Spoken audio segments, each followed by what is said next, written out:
Hello and welcome to Talking Tullahoma, a weekly podcast recapping the week's news, talking to the newsmakers, and looking ahead to upcoming events.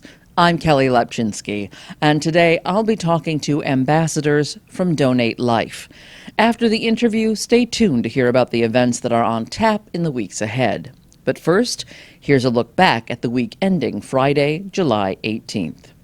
Now, first up, a Coffee County Sheriff's deputy was fired this week after a weekend arrest in Murfreesboro. Deputy Miles White was picked up by Murfreesboro police on a charge of public intoxication, and several charges were added after White violently resisted arrest. Coffee County Sheriff Chad Parton says his former deputy was off duty at the time of his arrest, but that all officers must be accountable for their actions on and off duty. Now, in Manchester, the Coffee County Conference Center had a big blowout sale over the weekend. They were culling some of the overstock event decor and catering supplies. Manchester Mayor Joey Hobbs says he sought advice from those who manage successful event centers before his team started to cull the unused or duplicate items. And by the way, that was a task that took more than a week without the benefit of any proper existing inventory. Essential items were retained. See, after all, the conference center will continue to serve as an event space with all the requisite chairs, tables, and table linens. But let's take table linens as an example. They were only kept if they were neutral or Christmas colors or area school colors. The rest were sold to pay overdue conference center bills.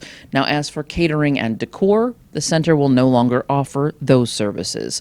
Instead, local catering companies, floral shops, and party supply centers will be called to outfit the space in accordance with a renter's wishes. Mayor Hobbs says this is the industry standard and that will create opportunities for area suppliers who had previously had to compete with the conference center. On Monday, a body was found at a truck stop not too far from that conference center.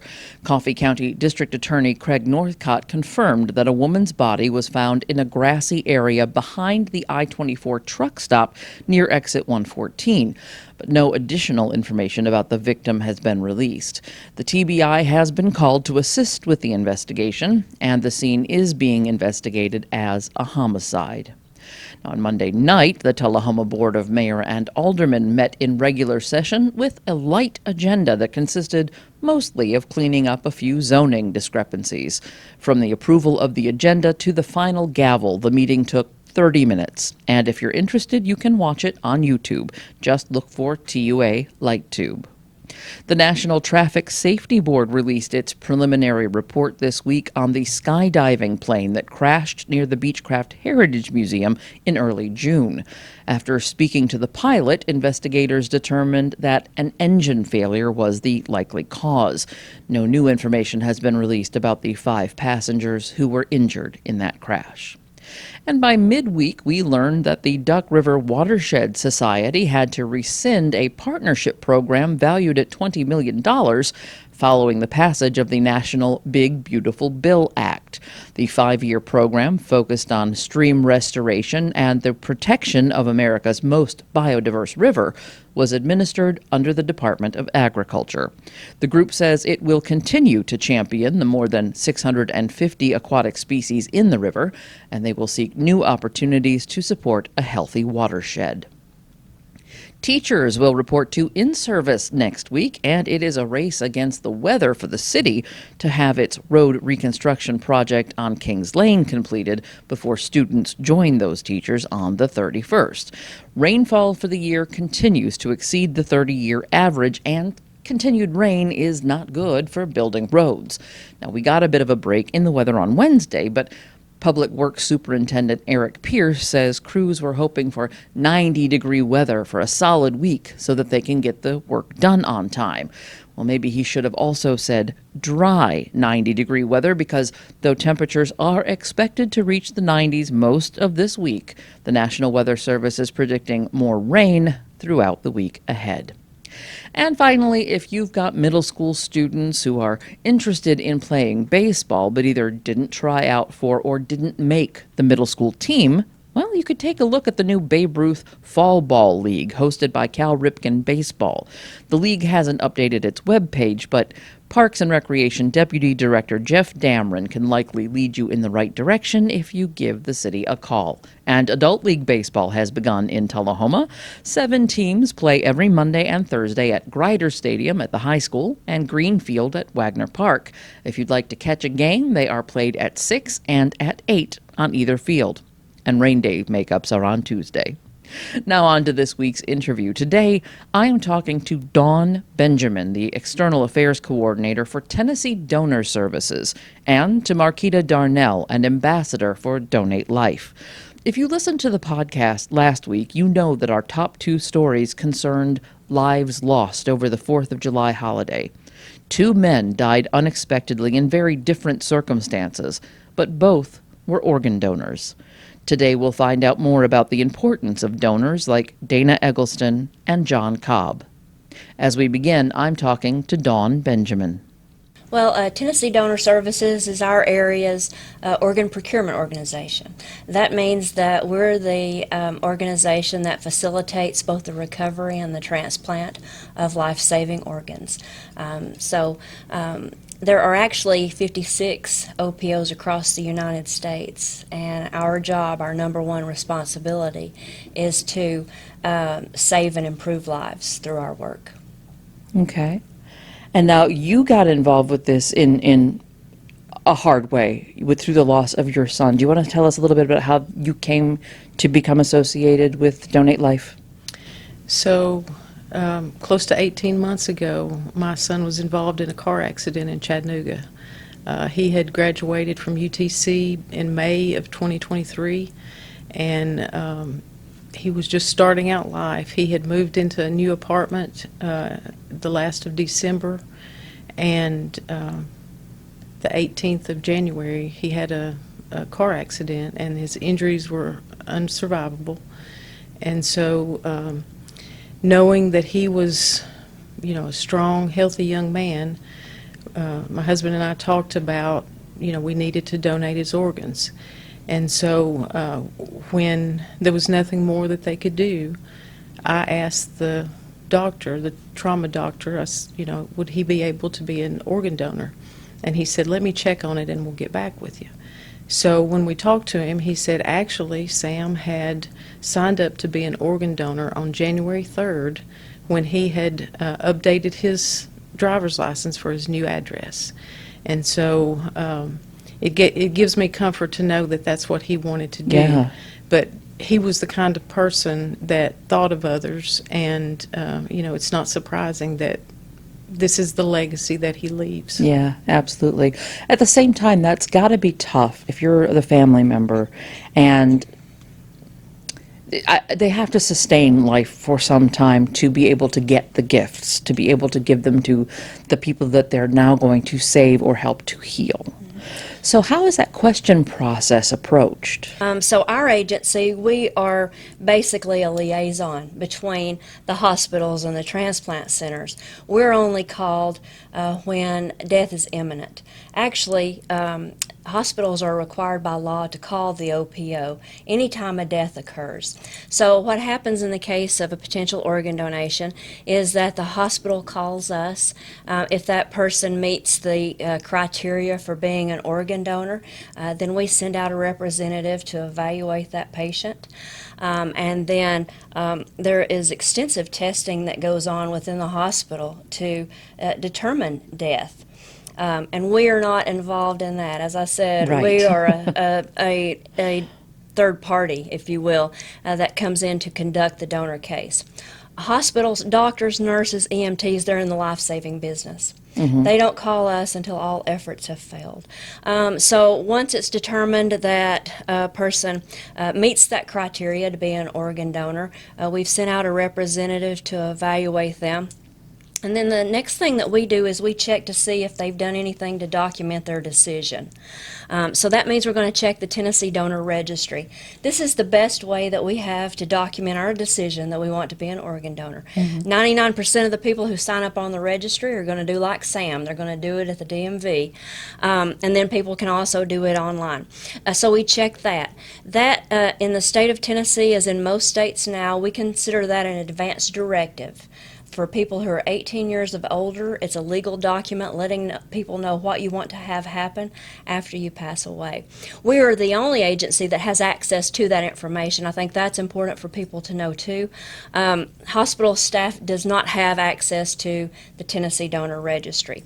We'll check that. And then if that person has not done anything to document their decision, we're going to talk to the family. 2/3 of our cases still come from family consent because most people have not signed up on their state's registry.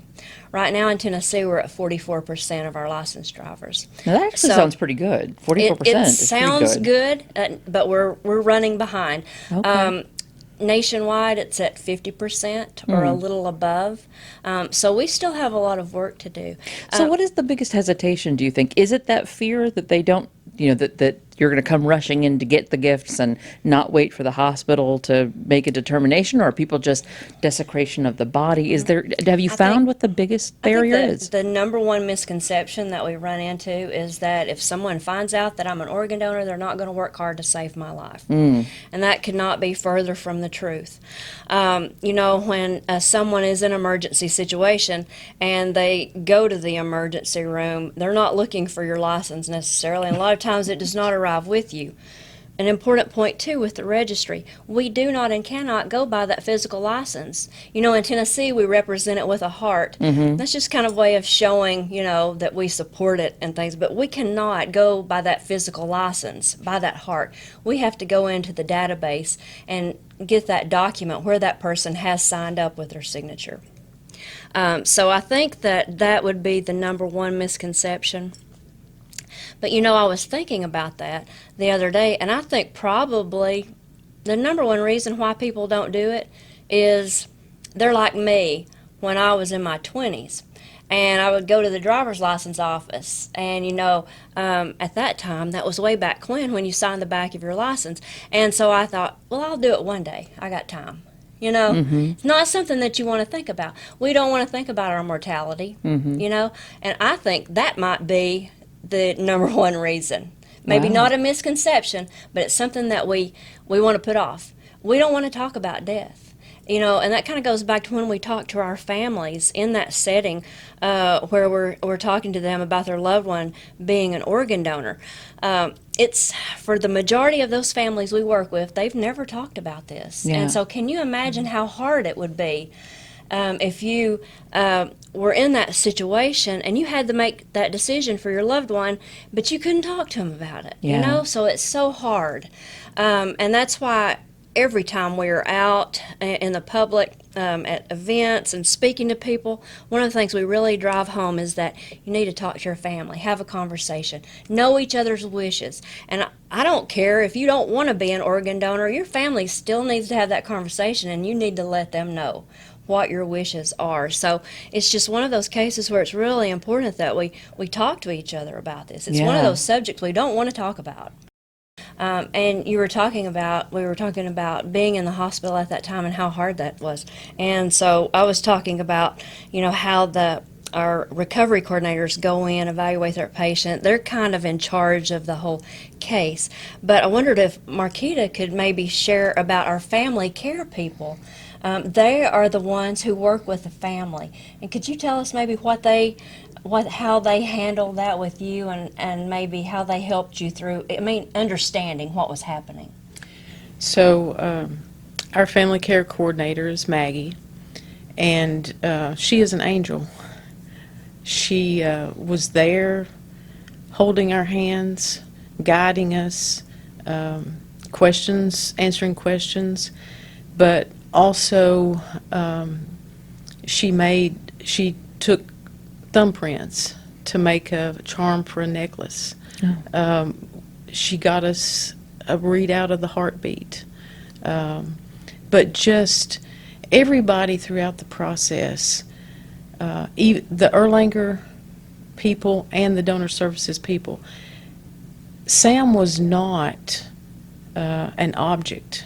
He was a person, and they treated him as such, with such care and dignity. They wanted to know about Sam. The different people that came in asked questions, tell us about Sam. And so we were able to tell them who he was and the things he loved. And so that was very important. And, I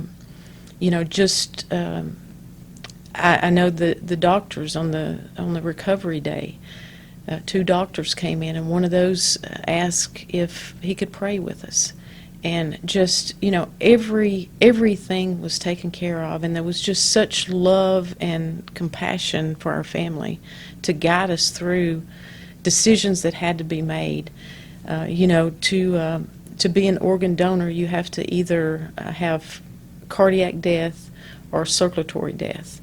And so Sam was not, he still had a trickle of brain activity, so he didn't qualify for donation after brain death, and it would be after circulatory death. And so that was a process that they evaluated on. His accident was on Thursday.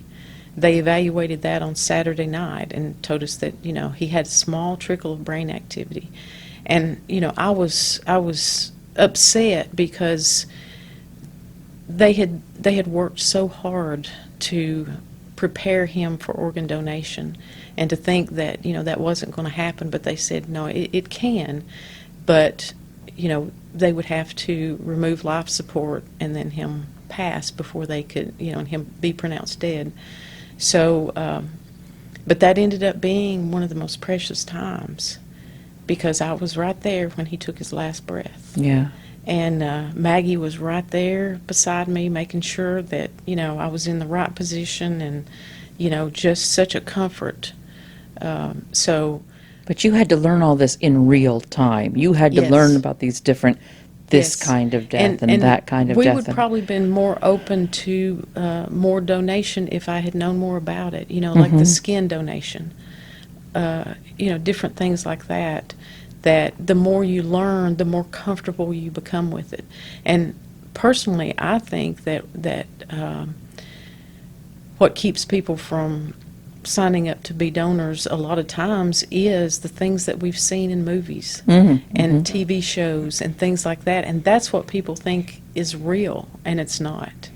The doctors and nurses at Erlanger, they did everything that they could to save Sam. Yeah. They worked so hard. The nurse, the young man that was a nurse, he worked so hard to save Sam. And then they worked so hard in all the testing and, keeping his temperature right and all the different things so that he would be able to donate the organs. And so, it was, I don't feel like donor services could have done a better job than what they did with our family. So what part of that process then inspired you to carry on for the last 18 months and say, now I'm going to be an ambassador to this? Now, this was such an unexpected process, the way this all worked, that I am now going to tell other people about it. So a couple weeks after the funeral, I sat with a friend and captured all my thoughts. I rambled for probably 4 hours, and she sat there and typed everything out, because I felt like at some time I would want to be able to speak and remember the details.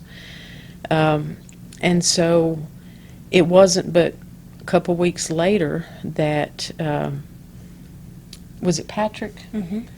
Patrick called one Sunday night, I believe it was, and he said, we have a donor remembrance or donor appreciation event at Erlanger in April. Would you be interested in telling Sam's story from a donor family perspective?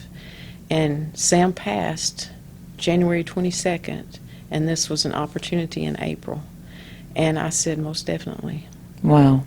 And so put together a speech, and of course there's there's a time limit on it, and I have so many friends and family that heard that speech over and over again, to refine it, to get the timing right. And so I was able to do that. That was my first speech, was at that event.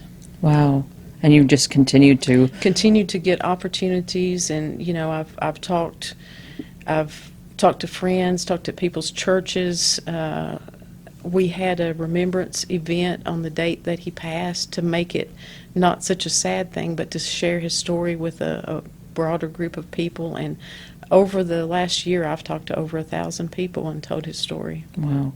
So what is the one takeaway that you would want people to know? What is the one thing that, if you're talking to somebody just on the street, that you'd say, have you signed your organ services card? Have you registered? And if they have not, what is the one thing that you would say, here's what you should know? I think the most important thing is you never know when it's going to impact your life. Yeah. You don't know when you might need a transplant, or a friend or family member might, or someone who passes away and is a donor. We estimate 1 in 3 of us is going to have a connection at some time in our life. And transplants are becoming more and more needed. They're becoming more and more common. Thankfully, there's more information out there so that individuals and families are able to make this decision that, yes, we want to pass on this gift of life. But I think you have to consider, if I was in need of a transplant, would I accept it? Mm-hmm. I would. Yeah. And it's a two-way street. If I'm willing to take an organ, I should be willing to give it. I like that thought. Is there anything I haven't asked you that you would like to make sure I would gets like out? to say Yeah. that Sam saved 4 lives. His left kidney went to a gentleman in his late 40s that lives in Alabama, and his right kidney went to a young lady in her early 20s in South Carolina. His liver went to a lady in her early 30s in Georgia, and his heart went to a gentleman in his late 40s in North Carolina. So Sam impacted 4 families in creating a whole new life for them. And, if Sam had died at the accident scene or at the hospital and had not become an organ donor, his story would have ended there. Yeah.